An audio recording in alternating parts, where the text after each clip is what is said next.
Assalamualaikum warahmatullahi wabarakatuh. Kali ini aku akan membuat puding jambu karena kemarin ada yang request ya. Jadi seperti apa proses cara pembuatannya? Simak terus untuk video tutorialnya. Nah, di sini aku sudah sertakan ya, aku tulis lengkap bahan-bahannya. Nanti yang kurang jelas silahkan cek di kolom deskripsi. Puding ini juga bagus banget, cocok banget untuk ide jualan kalian. Pertama aku akan membuat puding susu. Jadi di sini aku menggunakan perisa leci ya. Kalian bisa juga menggunakan agar-agar yang sudah berasa. Nah, lalu di sini ada susu kental manis, bubuk agar-agar, air, bubuk nutrijel, serta gula pasir. Selanjutnya masukkan jadi satu, ada air, lalu gula pasir, bubuk agar-agar, bubuk jelly, ini semua tanpa warna ya. Lalu juga susu kental manis, supaya berasa untuk agar-agarnya aku berikan perasa leci. Nah, untuk rasanya ini kalian bebas saja.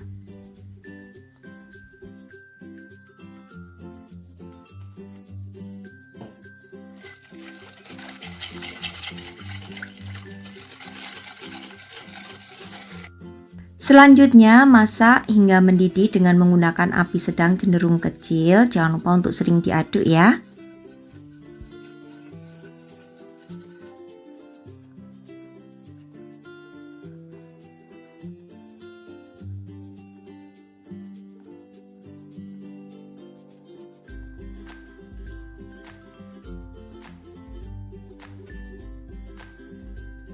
Selanjutnya siapkan cetakan kue talam seperti ini ya.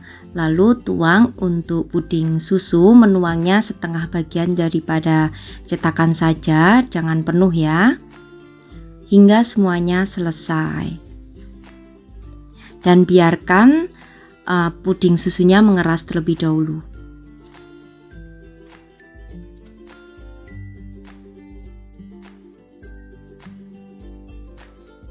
Setelah mengeras, puding susu akan aku keluarkan dari cetakan. Ini aku menggunakan bantuan tusuk sate ya, supaya lebih mudah saja. Nah, kalau sudah seperti ini, lalu akan kita siapkan bahan untuk puding merah. Di sini aku ada air, lalu juga ada gula pasir, bubuk agar-agar, bubuk jelly, serta pewarna merah. Aku menggunakan pewarna red velvet. Kemudian campur jadi satu semua bahan kecuali pewarna merah ya, nanti pewarna merahnya terakhir.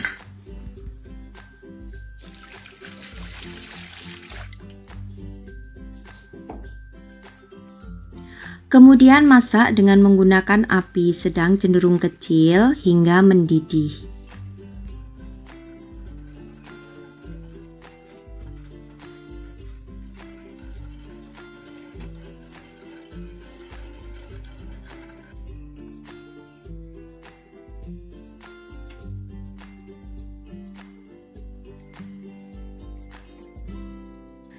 Setelah mendidih, lalu ambil kurang lebih 200 ml puding bening, lalu sisihkan terlebih dahulu.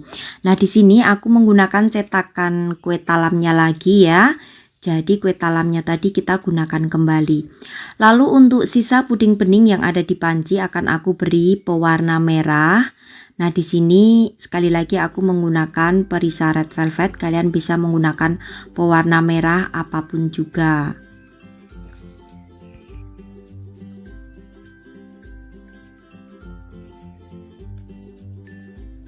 Kalau sudah, lalu tuang untuk puding merah ke dalam cetakan kue talam separuh juga ya, separuh bagian.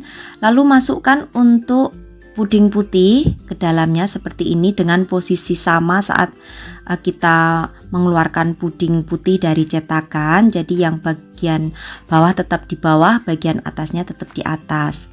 Lakukan ke semuanya ya, jadi menuang puding merahnya juga setengah bagian daripada cetakan kue talam. Lalu masukkan untuk puding putih dan tekan supaya puding putihnya bisa turun ke bawah, berada di tengah-tengah. Menekannya kalian bisa menggunakan tusuk gigi atau tusuk sate seperti ini.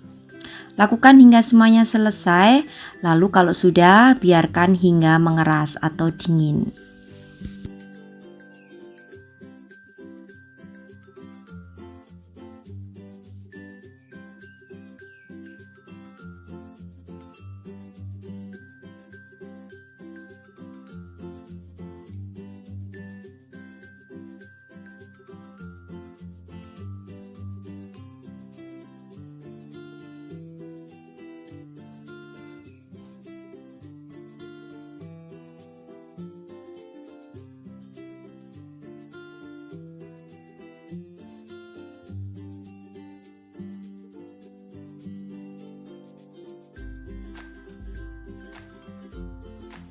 Nah, kalau sudah mengeras semua, lalu keluarkan dari cetakan. Baru setelah itu belah menjadi 4 bagian, tapi jangan sampai putus ya. Lalu siapkan plastik mika yang untuk cetakan puding telur ceplok, dan di bagian dasarnya seperti ini, tengah ya, letakkan kismis, lalu letakkan untuk puding yang sudah dipotong.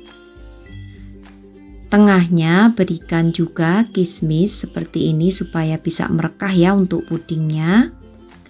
Lakukan hingga semuanya selesai. Nah, untuk satu resep ini menjadi 22 puding jambu ya. Lalu untuk mikanya, plastik mika yang aku gunakan ini yaitu plastik mika untuk cetakan puding telur ceplok. Untuk kismisnya juga kalian bisa ganti sebenarnya dengan menggunakan choco chip. Tapi kalau choco chip itu kadang rentan, nanti saat kita beri puding yang agak panas, choco chipnya akan meleleh. Jadi lebih aman kalian berikan saja kismis supaya nanti ada rasa-rasa kismis dan perpaduan dengan buah leci itu membuat pudingnya akan semakin segar. Nah, kalau sudah seperti ini semuanya tertata, lalu tuang untuk puding bening yang sisa tadi. Nah, kalau sudah mengeras atau membeku, puding beningnya boleh kalian panaskan kembali hingga mendidih ya. Lalu tuang yang fungsinya untuk mengikat puding jambu yang kita belah tadi supaya tetap stay di situ, tidak kemana-mana. Nah, untuk puding jambu ini kalian bisa jual dengan harga 1.500 sampai 2.000 rupiah, karena modal yang aku keluarkan di sini juga hanya murah, yaitu sebanyak 10 ribuan aja untuk membuat satu resep puding jambu ini, dan menjadi 22 puding jambu dengan cetakan kue talam ya. Nah, ini sangat untung sekali ya kalau kalian gunakan sebagai ide jualan atau ide bisnis untuk isian snack box. Begitu kalian bisa mendapatkan untung yang lumayan, walaupun memang butuh ketelatenan ya untuk membuat puding jambu ini. Nah, ini setelah didiamkan 2 jam dan sudah mengeras, lalu siap untuk kita packing puding jambunya. Nah, untuk mempackingnya, jika mau bijian kalian bisa menggunakan plastik mika, tapi kalau ingin banyak juga bisa menggunakan plastik seperti ini. Kalau plastik mika yang ada tutupnya seperti ini ya, lalu nanti di staples di bagian pinggirnya supaya tertutup.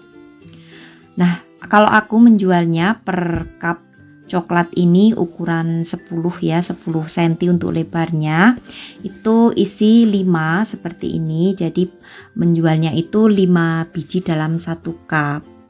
Nah, itu tadi ya ide jualan atau cara membuat puding jambu ala aku. Untuk sahabatku semua di rumah, jika ingin berjualan puding jambu ini, aku doakan semoga laris manis dan juga lancar. Amin. Nah, sampai bertemu kembali ya di resep-resep aku yang akan datang. Terima kasih. Wassalamualaikum warahmatullahi wabarakatuh. Bye-bye.